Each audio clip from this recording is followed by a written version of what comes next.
D'après une des premières sources de pollution dans l'air, ce serait donc les transports. Dans ce secteur, on prend en considération les émissions de polluants inhérentes non seulement au transport routier, mais également au transport aérien, ferroviaire, maritime ou fluvial. Ces émissions de polluants sont le fait de la combustion des énergies fossiles, mais aussi de l'abrasion des pièces mécaniques entre elles ou avec les supports avec lesquels elles sont en contact, comme la route. Le secteur des transports fait l'objet d'une attention toute particulière des autorités nationales européennes qui imposent des normes d'émissions toujours plus exigeantes. Les constructeurs ont donc adopté des démarches de recherche-développement vertueuses et produisent des véhicules toujours plus performants d'un point de vue environnemental. Les émissions liées au transport diminuent donc depuis une quinzaine d'années. Toutefois, ces résultats ont longtemps été contrebalancés par une croissance continue du trafic dans le domaine du transport routier notamment.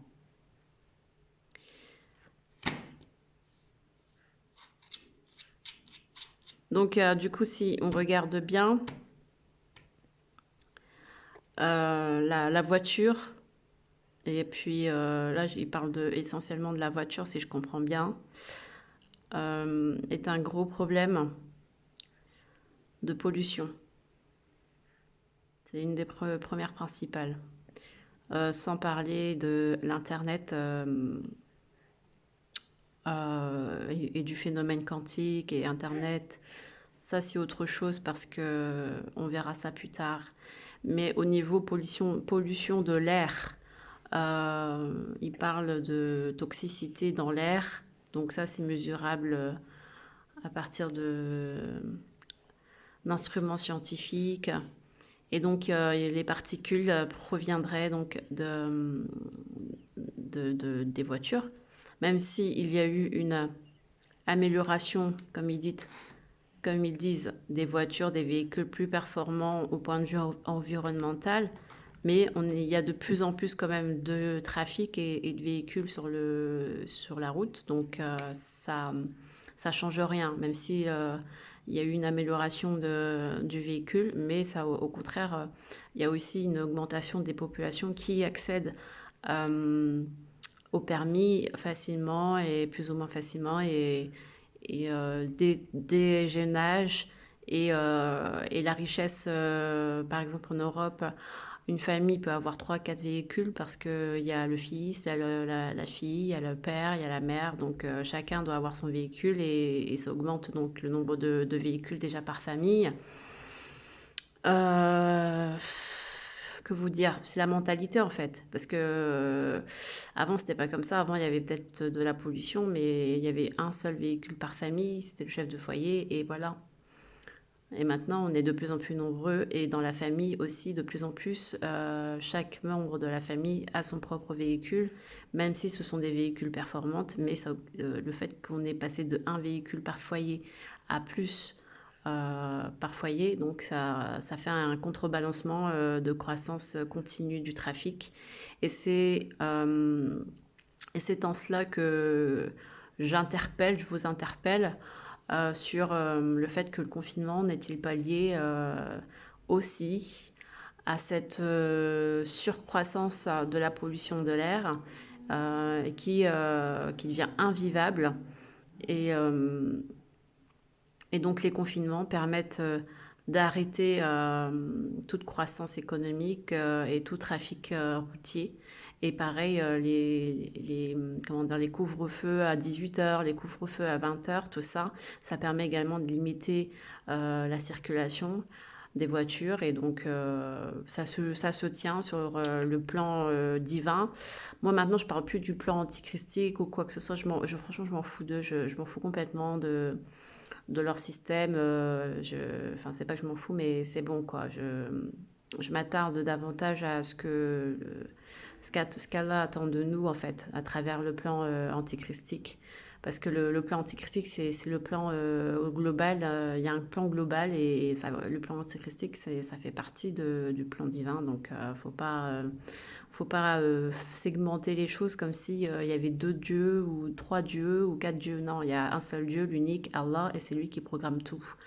Et comme je vous l'ai toujours dit dans mes vidéos, le Dajjal ou l'Antichrist, pour moi, je suis désolée de vous le dire, c'est un concept tout simplement, un instrument, un baromètre, quelque chose qui permet de nous, de nous, de nous évaluer sur l'échelle de l'égoïsme et de la destruction de notre propre création et de notre propre environnement et de notre propre corps, tout simplement. Parce que quand on regarde, j'ai fait une recherche sur une frise, je voulais voir en fait l'histoire de l'humanité. Et tu as des frises ici, par exemple, une frise là qui te met ici. Je pourrais pas vous montrer peut-être plus en détail. Si. Attends. Donc là, tu as la frise. Voilà. Ici, alors, tu as les couleurs. Tu as Political Leaders en bleu clair. Tu as les Religious Leaders en bleu foncé, voire ouais, bleu foncé. Puis tu as tout ce qui est distraction, divertissement, entertainment, musique, sports, economics en vert et tout ça. Et vous avez donc la frise qui commence à l'époque de 1450 jusqu'à de nos jours. Et vous avez tous les noms des grandes célébrités qui ont performé et qui se sont fait connaître donc, dans ce milieu-là. Et là, on est en 2010. Et donc, du coup, vous voyez bien que Einstein, c'est le contemporain d'Henry Ford, d'Hitler, de Sigmund Freud, de Thomas Edison, Gandhi, Nietzsche, Staline, Lénine, Picasso, Hemingway, Walt Disney. Ensuite, vous pouvez regarder Monet, Nikola Tesla, tout ce monde-là, vous voyez. Marie Curie, et il doit y avoir Pasteur quelque part aussi, je pense, non? Tac, on descend. George Orwell, Alfred Hitchcock. Voilà, donc toutes ces personnes-là, vous allez me dire, ouais, il y a eu Louis Pasteur, je suis passé devant. Donc ce sont des contemporains de toutes ces personnes-là, vous voyez, il doit y avoir aussi quelque part Eiffel, à mon avis, mais je sais pas, je ne l'ai pas vu. Peut-être qu'il n'est pas dans ce coin-là. Mais il doit être dans ce coin-là. Ils l'ont pas noté, peut-être. Il doit être dans ce coin-là, vous voyez. Celui qui a fait la tour Eiffel s'appelle Eiffel. Tout ça. Donc tout ça, il y a des noms que j'ai signalés là-dedans. Et on peut dire qu'ils sont identifiés pour certains. Il y a Sigmund Freud. Voilà. Donc il y a Mao. Donc tous ces noms-là. Il y a Walt Disney. Voilà. Il y a Dali. Il y a JFK. Charlie Chaplin. Voilà. Donc tous ces noms-là, c'est des gens. Est-ce qu'ils sont gentils? Est-ce qu'ils étaient gentils? Il y avait aussi, bah oui, j'ai oublié le. Il y a John Rockefeller. Voilà.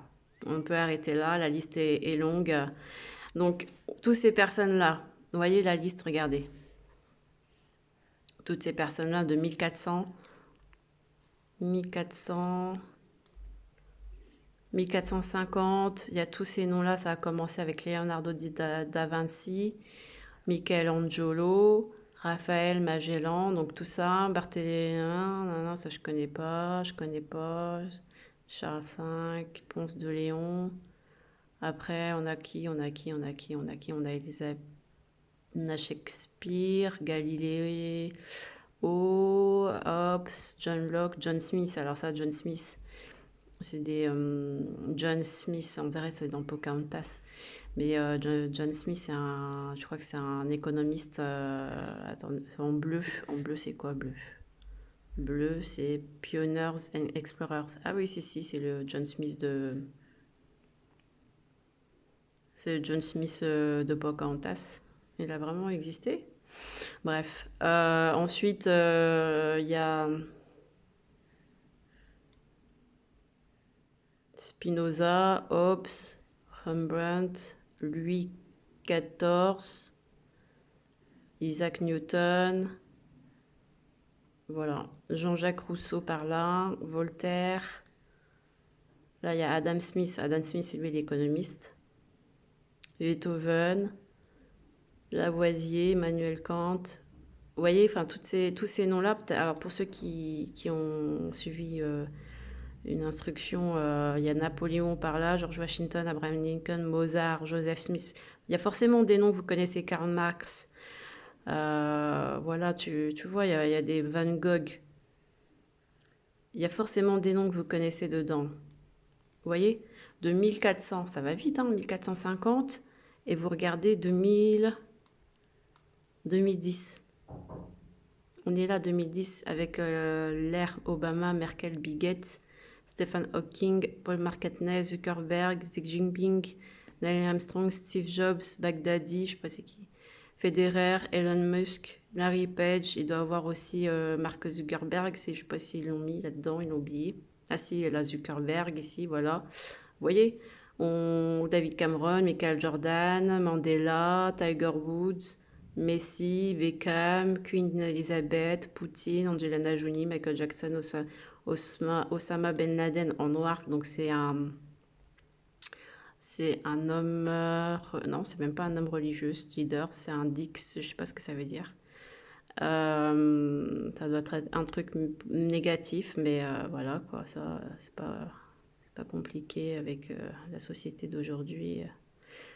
Alors Tom Cruise, Dalai Lama, Mohamed Ali, Malala, je sais pas c'est quoi, Madonna, Sinatra, Lebron, Usain Bolt, Maradona, Charles Manson, Oprah, ouais. Vous voyez, toutes ces personnes-là, voilà.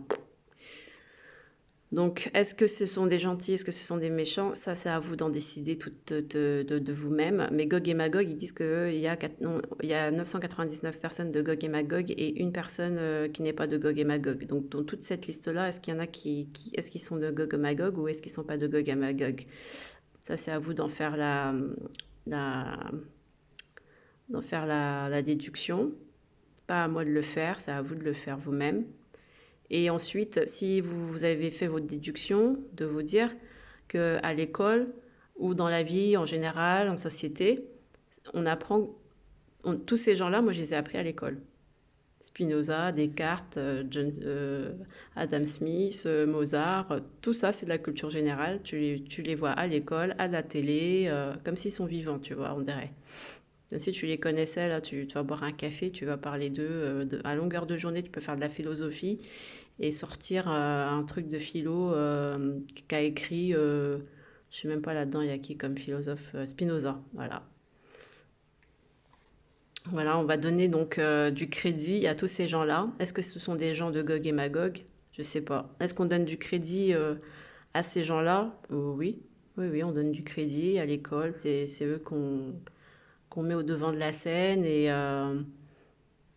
et ces gens-là, ces mêmes gens-là mettent au devant de la scène des expériences ou des retours historiques égyptiennes, des, euh, comment dire, des civilisations qui sont mortes, quoi, qui n'existent plus. Vous voyez? Et je trouve ça dommage. Je trouve ça vraiment dommage, voilà. À l'école, c'est ça qu'on regarde, les Égyptiens, la Mésopotamie, soi-disant, tout ça, qu'est-ce qu'ils ont fait. On fait semblant de dire que on est là pour savoir s'ils ont créé l'écriture, mais non, ils n'ont pas créé l'écriture parce que l'écriture actuelle, c'est pas l'écriture hiéroglyphe, c'est pas notre écriture la hiéroglyphe. Donc pourquoi s'attarder sur l'Égypte ancienne? Connais ton histoire pour connaître le passé. Bah oui, c'est vite dit. Tu connais l'histoire de l'Égypte. Tu sais que c'est une civilisation qui a été saccagée, qui a été, comment dire, détruite par Allah. Point barre. Voilà, refais pas les mêmes erreurs. Les erreurs, c'était quoi? Ils n'ont pas cru en Allah. Ils ont cru en leur divinité, en leur passion, en leurs idoles, et c'est tout. Point barre. Ça, oui, tu peux le dire à l'école. Mais aller chercher des trucs inimaginables tout le temps pour en fait idolâtrer inconsciemment cette civilisation, voilà, je trouve que c'est ça en fait, la bêtise. Toute la bêtise qu'on a eue depuis la petite enfance, regardez, voyez, petite enfance, scolaire, extrascolaire, partout. C'est partout. On est partout dictés par des idolâtres. On ne savait pas ils étaient autant idolâtres, passionnés. Et vous pouvez regarder même sur Internet, bah, il n'y a que ça, des gens qui sont, oui, oh, bah, c'est super, un reportage sur l'Égypte ancienne, l'archéologie égyptocienne, c'est super. J'aime bien et tout. Moi j'étais comme ça aussi, donc, parce que je savais pas en fait. Je savais pas que c'était triste, que c'était pas bien, que je savais pas tout ça. Parce qu'à l'école, on nous met dans nos cœurs ce qu'il faut pas mettre dans nos cœurs, en fait, dès petits. Et puis, il n'y a personne pour nous dire le le vrai fondement, le vrai but derrière de cette manipulation. Donc ici, il y a début des crises graves 2020 jusqu'à 2030, ils ont fait des simulations, comme il y a des prévisions avec des logiciels. Donc je pense qu'en fait, tout ce qui est Covid, tout ça, moi j'y crois, hein, le Covid et tout ça, mais c'est le plan d'Allah tout simplement pour ralentir un peu la cadence de la folie humaine en termes de pollution, en termes d'égoïsme, en termes de surconsommation, tout simplement et du fait que bah, ça nous pourra nous mettre un stop et afin qu'on prenne conscience bah, de la dangerosité de nos faits et gestes, de notre manière de penser, de notre délaissement du Tawhid, c'est-à-dire de l'unicité d'Allah, Allah l'unique. Et donc il y a un gros projet derrière, un projet divin, pour ramener les cœurs à la raison, tout simplement à la raison. Parce que, comme on le sait, la naissance du prophète Mohammed sallallahu alayhi wa sallam, c'est déjà un des signes de la fin des temps. Donc la fin des temps, là on est à 1442 après bah, de l'Hégire, du calendrier musulman, donc 2021, calendrier grégorien, après Jésus-Christ. Donc la fin des temps, la fin des temps est-ce que c'est la fin des temps au fond, la fin des temps de tout, de tout l'univers, tout, ça, je sais pas, Allah alem. Est-ce que c'est la fin d'un temps? Ça, oui, c'est sûr. En tout cas, notre civilisation, c'est sûr. Mais après, si nous, on disparaît, sachant que le Coran, c'est envoyé aux dernières communautés. Donc après ça, est-ce que Allah il va garder le Coran dans une grotte secrète et que deux, trois personnes sortiront in extremis pour trouver ce Coran arraché avec plein de pages éparpillées et qui va pouvoir détecter, relire et comprendre le Coran suite après au cataclysme et refaire une nouvelle société. Allah, elle aime ça, je sais pas. Ça, c'est l'imagination, mais qui sait. Donc ça, c'est la collapsologie, la courbe de deuil. Donc là, au début, on ne se rend pas compte. On dit, oh, la vie, elle est belle et tout. Puis après, on se rend compte que tout va mal parce qu'on n'a plus de ressources, plus autant de ressources naturelles. On est à tout gaspiller, toutes les ressources. Donc là, on se met en colère, on a peur. Donc ça, c'est un peu les gilets jaunes et tout ça.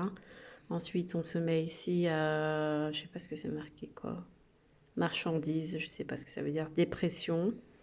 On se met en dépression et après, on accepte qu'au final, notre façon de vivre était médiocre, était mal alignée aux valeurs du partage, de l'amour, de l'entraide et du respect de l'environnement et du respect d'Allah, unique. Et ensuite, on rentre dans l'obéissance et la solidarité et la sérénité. Et là, on dit waouh, c'est super. Et on a terminé notre purification de l'âme. Et voilà, on est content, on s'en sort victorieux. Donc, ce que je propose, c'est par la suite, c'est d'essayer de s'inscrire dans cet état d'esprit de l'acceptation et de faire de nos vies au quotidien le moins de dégâts possible pour la création d'Allah. Et ça commence par exemple, peut-être délaisser les voitures. Voilà. essayer de faire son propre potager ou je sais pas, de limiter sa consommation, de faire beaucoup plus de jeûne. Moi, j'allaite, par exemple. Donc, je sais que l'allaitement, c'est quelque chose qui est lié avec mon alimentation. Si je mange pas bien, je peux pas être allaitée parce que j'ai pas beaucoup de lait.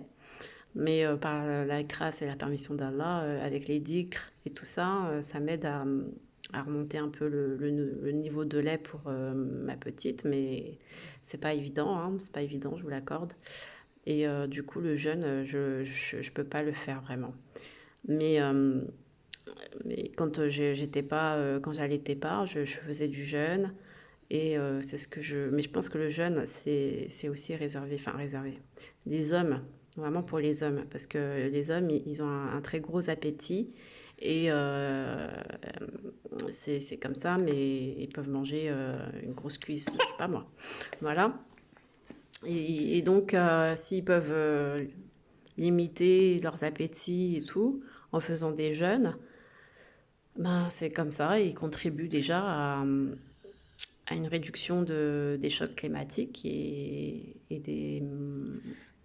contribuent à une agriculture. Ils contribuent à la fin d'une agriculture intensive et, euh, et malsaine. Parce que l'agriculture actuellement, c'est une agriculture intensive qui ne respecte pas du tout les lois de la nature. Et donc, les agriculteurs en payent le prix. Il y a des suicides tout le temps, surtout en France. Et on n'en parle pas parce que c'est tabou et que les gens ne comprennent pas en fait.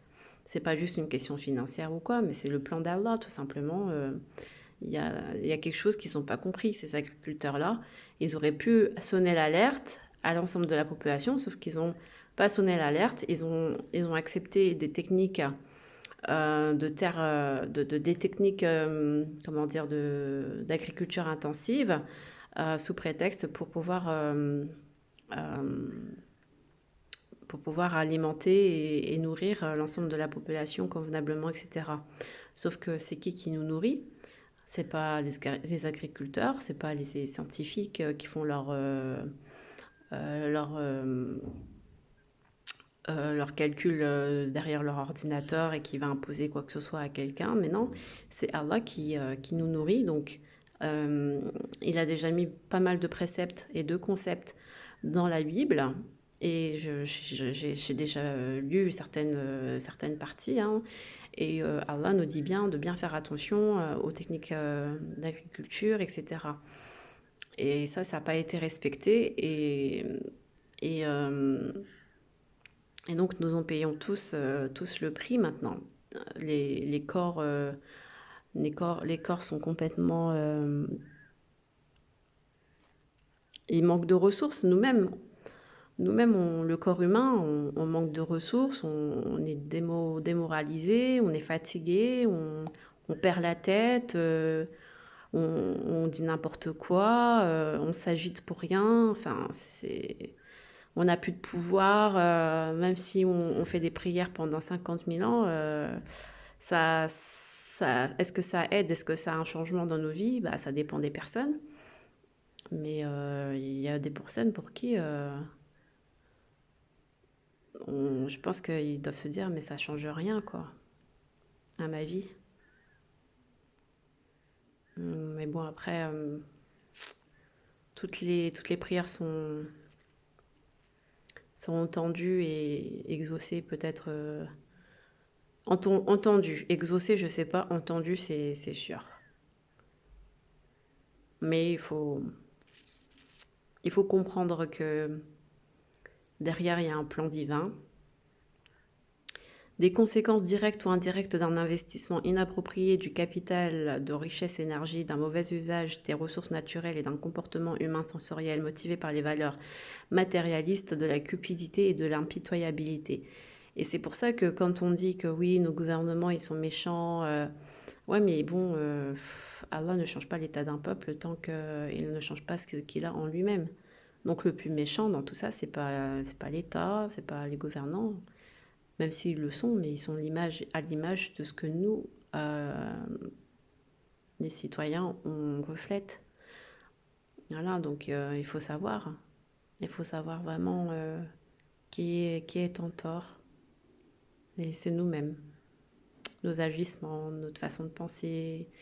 Bien sûr, une civilisation peut toujours être rayée de la carte par un cataclysme majeur, mais il n'y a heureusement rien eu de tel depuis l'Antiquité de l'histoire humaine, et si une civilisation a pu sembler être emportée par un événement extérieur, c'est en réalité qu'elle était déjà rongée de l'intérieur.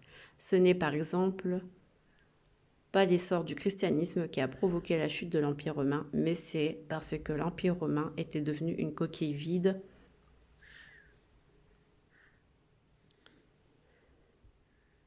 Oh là là là là, je sais pas d'où il a, hein, que la population s'est massivement tournée vers l'environnement culturel du christianisme, qui lui est alors apparu comme plus sécurisant.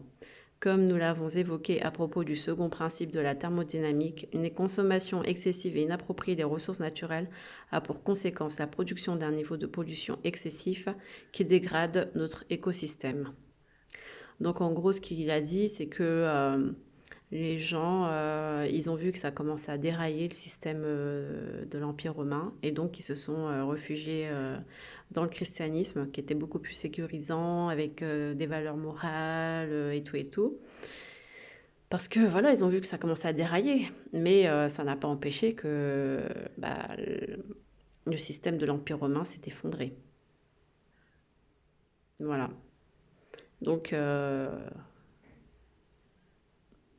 c'est toujours la même histoire, quoi. C'est toujours la même histoire. Comme ici, il y avait une image qui était marquée là. Tu verras, ils vont encore dire qu'ils ne savaient pas. Au feu la planète. Voilà. Là, on va encore nous dire que on savait pas. Voilà. Et la transmission en fait du savoir de génération en génération, elle se fait pas correctement. Parce que sinon, comment on aurait pu laisser faire des voitures, la création de voitures, l'ordinateur, tout ça, sachant que ça prend dans les ressources naturelles. Comme demain, on va faire le quantique. Qui va accepter? Maintenant qu'on sait que tout sera en feu, là, tout va exploser, qui va accepter le quantique chez lui? Qui lève le doigt, vu que c'est la nouvelle technologie de demain. Ah oui, hein? On accepte tout sans brancher. Donc maintenant, ouais, c'est dur la vie. Pas évident, hein.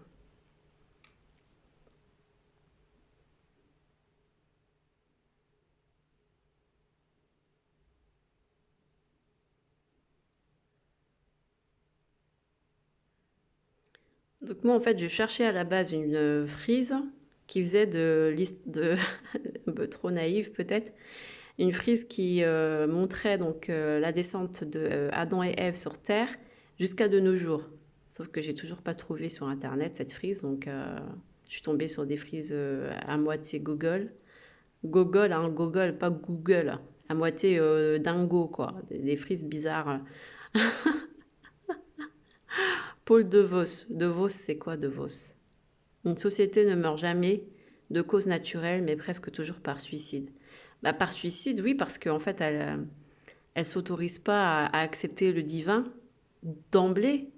Elle ne s'autorise pas. C'est une société qui ne s'autorise pas par majorité à majorité. C'est une société qui ne s'autorise pas à accepter le divin d'emblée. Le divin Allah. C'est une société qui fait toujours de l'expérience de se dire ah bah tiens on va tester hein, on va tester si jamais on sait jamais peut-être que c'est l'homme en fait qui peut tout faire. On va tester. Ben c'est toujours ça en fait. C'est une société, on s'inscrit à chaque fois dans une société qui teste, qui fait des tests, qui veut faire l'apprenti sorcier, qui essaye de s'en sortir toute seule, sans l'aide d'Allah, et en fait qui a rompu le pacte d'alliance avec Allah. C'est ça. Et donc les francs-maçons qui se disent les bâtisseurs en fait.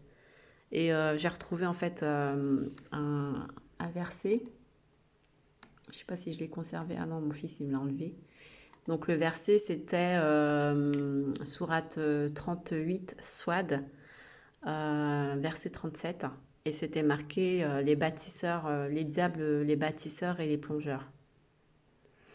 Donc les diables se sont alliés aux humains pour bâtir des constructions comme des pyramides, tout ce qu'on voit, les trucs, les obélisques, les trucs comme ça là, pour, euh, pour se dire Dieu du monde, Dieu de la terre, Dieu du ciel, etc. en fait, pour faire le shirk, l'associationnisme, afin de dire que ceux est les boss. Et c'est pas ça en fait. Et donc ironie, c'est les négateurs en fait, c'est des rebelles, ils veulent pas d'Allah. Et donc qu'est-ce qu'ils font? Ils bâtissent des monuments afin de signaler la fin du monde, afin de signaler comment dire, des indices, des signes de fin du monde. Parce qu'ils savent très bien en fait qu'il y a des châtiments à ce genre de pensée. Ils le savent. Et donc ils font des constructions pour analyser le ciel, contempler le ciel et interroger le ciel. Et sauf que et tous ces calculs-là, c'est pour le délai en fait, parce que le Iblis Satan, il dit, mais Allah donne-moi un délai. Et Allah lui a accordé ce délai. Sauf que le délai, je pense que le délai, il en est pas, il sait pas en fait. Il connaît pas la date. Il connaît pas la date exacte du délai, de la fin et tout ça. Donc d'où leur obsession par comment dire, la lecture du ciel. Voilà, la lecture du ciel, et ça passe par donc les constructions sur Terre, telles que les pyramides et tout ça, pour avoir des alignements pour que le ciel leur donne leur donne des indices sur leur programme, sur le programme de fin de temps. Mais dans le programme, il y a toujours des fois des surprises, comme par exemple la venue du prophète Mohammed sallallahu alayhi wa sallam. Bouh! Ça y est, ça a été? Oui. Qu'ils n'avaient pas prévu. Il y a de la neige. Il y a de la neige? Oui. Qu'ils n'avaient pas prévu, d'accord. Ah bah ouais, c'est clair, il y a de la neige. Waouh! C'est magnifique. On est sorti avec la neige. Bah ouais, faut lever la tête en fait. Je vous laisse, Salah, merci.